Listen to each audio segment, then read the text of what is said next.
మనం 'పవన్ కళ్యాణ్' గారి సినిమాల గురించి ఒకసారి మాట్లాడుకుందాం. ఆల్రెడీ జూన్ 12న అనౌన్స్ చేశారు. 'హరిహర వీరమల్లు' రాబోతుంది. ఇంకొక 20 డేస్ అలా ఉంది సార్. 'ఓజీ' సినిమా అప్డేట్ కూడా ఇచ్చేసారు. అంటే 'ఓజీ' సినిమా ఫ్యాన్స్ ఎప్పటినుంచో కూడా వెయిట్ చేస్తున్నారు. పవన్ కళ్యాణ్ గారు ఏ ఈవెంట్‌కి పోయినా కూడా 'ఓజీ ఓజీ' అంటూ అరుస్తడం చూస్తున్నాం. సెప్టెంబర్ 25న కూడా రాబోతుందంటున్నారు. మరి పవన్ కళ్యాణ్ గారి 2 సినిమాలు గురించి మీరేం చెప్తారు సార్? అదే ఈ జాగ్రత్తలు తీసుకొని అనౌన్స్ చేయాలి. ఎందుకంటే ఒకసారి ఒక అనుభవం ఏర్పడింది గనక 'ఓజీ' అంటే అది పెద్ద అంటే ఫార్స్‌గా తయారైంది. 'ఓజీ ఓజీ' అంటే నాకు 'మోదీ మోదీ' అని వినిపిస్తుందని పవన్ కళ్యాణ్ గారు చెప్పారు. అంటే ఇంచుమించు ఆయనకు కూడా మంచి క్రేజీ ఉంది ఈ 'ఓజీ' సినిమా మీద. ఇప్పుడు ఈ అనుభవం దృష్ట్యా ఈ అనుభవం కొత్తది కాదు. అంతకుముందు 2, 3 సినిమాలయింది. 'భీమ్లా నాయకులు' గాని, ఈ 'వకీల్ సాబ్' గాని ఈ అన్ని సినిమాలు పవన్ కళ్యాణ్ సినిమాలకి ఎందుకు రావాలండి? వీళ్ళ కుతంత్రాలు కాకపోతే మిగతా సినిమాలకి రావచ్చుగా? మిగతా సినిమాలు ఆడించుకుంటున్నారుగా? మొన్న 'కల్కి' సినిమా వచ్చింది. ఎవరు ఆఫ్ చేయలేదుగా? మంచి ఎన్నో సినిమాలొచ్చాయి. అన్ని సినిమాలు సజావుగా వెళ్ళిపోవడం. అంటే పవన్ కళ్యాణ్ సినిమా వచ్చేసరికి ఇలాగా కుట్ర, కుతంత్రాలు, ఏదో పన్నాగాలు ఇవి ఎంతో కాలం ఉండవండి. ఇప్పుడు మీ 'ఓజీ' సినిమాకొస్తాను. 'ఓజీ' సినిమా పవన్ కళ్యాణ్ జీవితంలో పెద్ద ల్యాండ్ మార్క్ చిత్రం అవుతుందండి. 'ఓజీ' గురించి సమాచారం తెలుసుకుంటుంటే ఇది డెఫినెట్‌గా ఒక హాలీవుడ్ సినిమాతో ఈక్వల్‌గా ఉంటుందని నేననుకుంటున్నా. హ్మ్. నా అనుభవం దృష్ట్యా. ఒక హాలీవుడ్ పిక్చర్ అవుతుంది. No doubt at all. ఆ స్థాయిలో ఉంటుందన్నమాట. అటువంటి ఆ స్థాయిలో ఉన్నటువంటి ప్రపంచవ్యాప్తంగా రిలీజ్ కావాల్సినటువంటి సినిమాకి రిలీజ్ డేట్ ఫిక్స్ చేసినప్పుడు ఇయన్నీ కూడా ఆలోచించుకొని చేయాలి. అప్పుడు థియేటర్స్ ఉంటాయా? ఉండవా? పోటీలను సహజంగా ఏ సినిమా వచ్చినా 'ఓజీ' నెగ్గుతుంది. పవన్ కళ్యాణ్‌కున్న క్రేజీ బట్టి చూస్తే నెగ్గుతుంది. గానీ అప్పుడు కూడా ఇదే సమస్య వచ్చి పడినట్టు ఏం చేస్తారు వీళ్ళు? నవ్వులు పాలైపోతారు కదండీ! ఆ విషయం పవన్ కళ్యాణే ఆలోచించాలి. పవన్ కళ్యాణ్‌తో సినిమాలు తీసే నిర్మాత అయినా ఆలోచించాలి. సంబంధిత డైరెక్టర్ కూడా దీన్ని పరిశీలన చేయాలి. లేకపోయినట్టు ఎలాగవుతుంది? సెప్టెంబర్ 12 బావుంది. కళ్ళు మూసుకొని ఎవరో అన్నట్టుగా కళ్ళు మూసుకొని తెరిస్తే సంవత్సరాలు వచ్చేస్తున్నాయి. నెలలు రావా? కళ్ళు మూసుకుంటే 2 సంవత్సరాలు, 3 సంవత్సరాలు, 4 సంవత్సరాలు వస్తున్నాయండి. కళ్ళు మూసుకొని తెరిచేలోగా.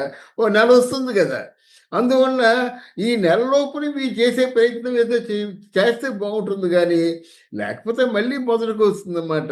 ఎవరో ఆ నలుగురు ఆపేశారంటారన్నమాట. ఏ నలుగురో ముందు బయట పడాలండి. వాళ్ళకున్నటువంటి వాళ్ళకున్న ఇబ్బందులేమిటో బయట పెట్టాలి. ఏమీ లేకుండా సినిమాలను ఆఫ్ చేసుకుంటే ఎలాగవుతుంది? సినిమాని ఆఫ్ చేయడం అంటే మామూలుగా ఎవరి సినిమా అందరి సినిమాలు ఆఫ్ చేసినట్టయితే మొత్తం గాలి వానొస్తే కథే లేదు. అలా కాకుండా పవన్ కళ్యాణ్ సినిమాకే మాత్రమే ఈ ప్రతిబంధకాలు ఏర్పాటు చేయడం ఆయన అభిమానులకు గాని, సినిమా ఇండస్ట్రీకి గాని ఎవరికీ మంచిది కాదు. అటువంటి ఇండస్ట్రీ బాగు కోసం ఆయన ఎలా ఆలోచిస్తారు చెప్పండి? మీకు కర్రు కాల్చి వాత వేసిన తర్వాత, నాయనా నూరేళ్ళు చల్లగా ఉండాలని ఎవరైనా దీవిస్తారా? అరే! మన సినిమా వ్యక్తి అంత అందరం అంత పెద్ద స్థాయిలో కూర్చున్నారు. ఆయన ద్వారా మన పరిశ్రమను ఇంకా బాగు చేసుకుందాము. సినిమా ఇండస్ట్రీలో చిన్న, పెద్ద అందరూ మంచి సజావుగా బ్రతికేలా చూద్దాం అనేటువంటి ఆలోచన వీటికి లేకుండా ఆయనకే మీరు టార్గెట్ ఫిక్స్ చేసుకొని ఆయన కెరీర్‌తోనే ఆటలాడుకుంటున్నారంటే ఇది సామాన్యమైన విషయం కాదు. ఏమో పవన్ కళ్యాణ్ తాలూకు మనసులో ఇది ఎలాంటి గాయం రేపిందో తెలీదు. అందువలన ఇట్లాంటి ఒక రాజకీయ లబ్ధి కోసం ఎవరో చేసే ప్రయత్నానికి ఎవరి కళ్ళల్లో ఉన్న చూడబోయే ఆనందం కోసం ఇలా ఈ ఇండస్ట్రీని బలి చేయడం మాత్రం ఎంత మాత్రం కూడా మంచిది కాదని నా ఉద్దేశం. సార్ 'పవన్ కళ్యాణ్' గారి ఓన్లీ 3 సినిమాలు చివరి సినిమాలు అంటున్నారు. Already 'Harihara Veeramallu', 'OG' and 'Ustaad Bhagat Singh'. 'ఉస్తాద్ భగత్ సింగ్' ఉండదు అనుకున్నారు గానీ హ్మ్. షూటింగ్ స్టార్ట్ అయింది. ఓహ్! షూటింగ్ స్టార్ట్ హ్మ్. అయిందని అనౌన్స్ చేశారు. ఇక ఈ 3 సినిమాలే చివరి సినిమాలు. ఆ తర్వాత ఆయన పొలిటికల్‌గా బిజీ అయిపోతారు. ఇక సినిమాలు చెయ్యరని కూడా అంటున్నారు. మరి సినిమాలు ఇక మీదట పవన్ కళ్యాణ్ గారియి ఉండవా సార్? ఈ 3 సినిమాలే లాస్టా? ఇది ప్రాక్టికల్‌గా ఆలోచిస్తే ఈ 3 సినిమాలే బహుశా చివరి సినిమాలై ఉండొచ్చు. లేదంటే ఏదో సంవత్సరానికి ఒక సినిమా యాక్ట్ చేస్తే ప్రజలు యాక్సెప్ట్ చేస్తారు గానీ, ఒకవేళ ప్రజలు యాక్సెప్ట్ చేసిన ఈ ప్రతిపక్షం వాళ్ళు మాత్రం ఓ సినిమా నటుడిగానే చూస్తారు. నీకెందుకయ్యా సినిమా? రాజకీయాల్లో వెళ్లి సినిమాలో యాక్ట్ చేసుకో అంటారు. దానికి ఖచ్చితంగా ఆయన సమాధానం చెప్పుకోవాలన్నమాట. ఎందుకంటే ఆయన అంత బాధ్యత వహించినప్పుడు, అంటే ప్రజల పక్షాన అంతగా పోరాడుతున్నప్పుడు, ఈయన ప్రజల పక్షాన ఉండాలి. ఈయన రాజకీయ నాయకుడిగా సాధించిన విజయాలు చెప్పుకోదగ్గవిగా ఉండాలి. ఆయన పరిశ్రమలన్నాడు, నిరుద్యోగులన్నాడు, పంచాయతీరాజ్ అన్నాడు, అరణ్యాలు వనరులన్నాడు. ఇవన్నీ అన్నాడు కదా! ఇవన్నీ కావాలి కదా! ఇవన్నీ లేకుండా ఏవైతే ఆయన ప్రజలతో నేను ఈ పనులు పూర్తి చేస్తానని వాగ్దానం చేశాడో, ఆ పనులు పూర్తి కాకపోయినట్లయితే ఆయన తలదించుకునే పరిస్థితి వస్తుంది. అలాంటి పరిస్థితి పవన్ కళ్యాణ్ తెచ్చుకోడు. నా దృష్టిలో 'హరిహర వీరమల్లు', 'ఓజీ' సినిమాలు మాత్రం బాగా పోతాయండి. మరి రాబోయే సినిమా 'ఉస్తాద్ భగత్ సింగ్' అది ఆల్రెడీ అయిపోయింది.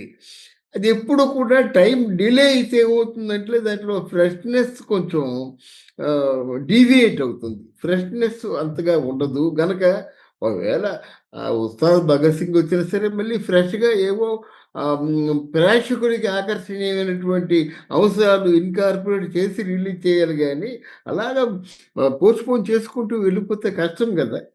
అది. బట్ దీని తర్వాత మాత్రం పవన్ కళ్యాణ్ సినిమాల్లో యాక్ట్ చేస్తే నేను ముందు హర్షించను. అంటే ఏ విశ్లేషకుడు కూడా హర్షించడు. ఎందుకు హర్షించడంటే మీ మీదున్న బరువు ఎక్కువ.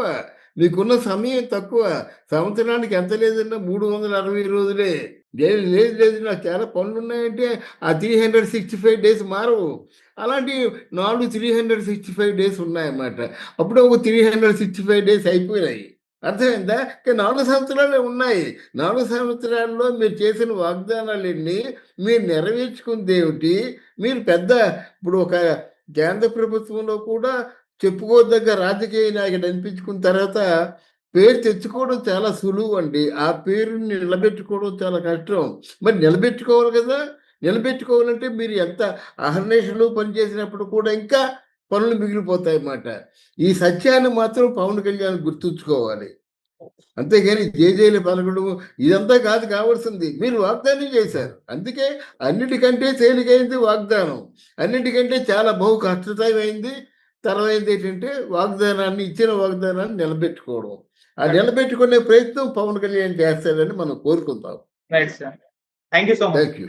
Thank you. Thank you. Thank you very much.